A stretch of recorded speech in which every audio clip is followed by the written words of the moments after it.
بسم اللہ الرحمن الرحیم۔ Afaq new Iqbal series student resource pack keep learning at home Urdu grade 4 academic planner unit number 2 major concepts in book chapter تفہیم worksheet number 1 آتے ہیں جو کام دوسروں کے۔ احمد اور علی پڑوسی ہیں، دونوں ایک دوسرے کا خیال رکھنے کے ساتھ ساتھ محلے کے دوسرے لوگوں سے بھی اچھا میل جول رکھتے ہیں۔ علی کی طبیعت کچھ دنوں سے خراب تھی، وہ دفتر بھی نہیں جا رہا تھا۔ احمد روزانہ اس کی خیریت دریافت کرنے اس کے گھر جاتا، اس کی ذمہ داریوں میں ہاتھ بٹانے کی کوشش کرتا۔ احمد علی کو سودا سلف لا کر دیتا۔ اس کے علاوہ اپنے بچوں کے ساتھ ساتھ علی کے بچوں کو بھی اسکول لانے اور لے جانے کی ذمہ داری احمد نے اٹھا لی۔ تندرست ہونے پر علی نے احمد کا شکریہ ادا کیا۔ ہمیں چاہیے کہ جب پڑوسی کو مدد کی ضرورت ہو اس کی مدد کریں، بیمار پڑے تو اس کی عیادت کریں، جان بوجھ کر شور نہ کریں، ایک دوسرے کا احترام کریں۔ نبی کریم صلی اللہ علیہ وسلم نے بھی پڑوسیوں کا خیال رکھنے کی تاکید کی ہے۔ ورک شیٹ نمبر 2 نیچے دیے گئے سوالات کے جوابات لکھیں۔ احمد اور علی کون تھے؟ احمد اور علی دونوں ایک دوسرے کے پڑوسی تھے۔ علی آفس کیوں نہیں جا رہا تھا؟ طبیعت کی خرابی کی وجہ سے علی آفس نہیں جا رہا تھا۔ احمد نے علی کی کیسے مدد کی؟ احمد روزانہ علی کے گھر جاتا، اس کی خیریت معلوم کرتا، اس کو سودا سلف لا کر دیتا اور اپنے بچوں کے ساتھ ساتھ علی کے بچوں کو بھی اسکول سے لاتا اور لے جاتا۔ نبی کریم صلی اللہ علیہ وسلم نے پڑوسی کے ساتھ کس طرح کے سلوک کا حکم دیا؟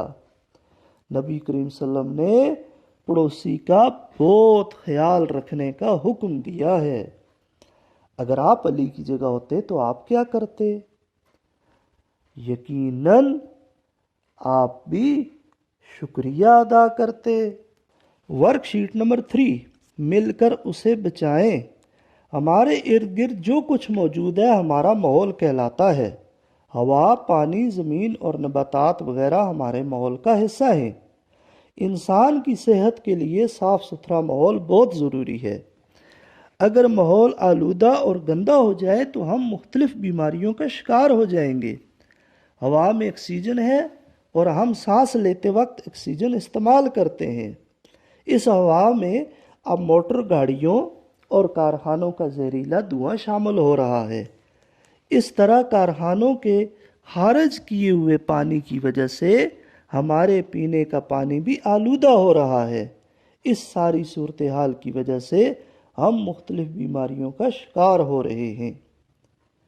ورک شیٹ نمبر 4 ماحول کسے کہتے ہیں؟ جی ہاں، ہمارے ارد گرد جو کچھ بھی ہے، ہوا، پانی، زمین، نباتات، سب کچھ ماحول ہے۔ ہوا کیسے آلودہ ہوتی ہے؟ موٹر گاڑیوں اور کارخانوں کا زہریلا دھواں ہوا کو آلودہ کرتا ہے۔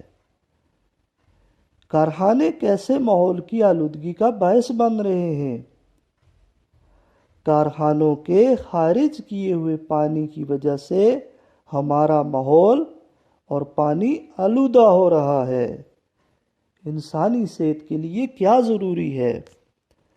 جی ہاں، انسانی صحت کے لیے صاف ستھرا ماحول بہت ضروری ہے۔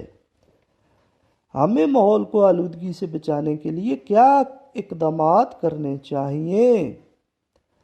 ہمیں کوڑا کرکٹ اور گندگی نہیں پھیلانی چاہیے اور ماحول کو صاف ستھرا رکھنا چاہیے۔ ورک شیٹ نمبر 5 مدد کا انعام۔ ایک دفعہ ایک یتیم بچے کے پاؤں میں کانٹا چبھ گیا۔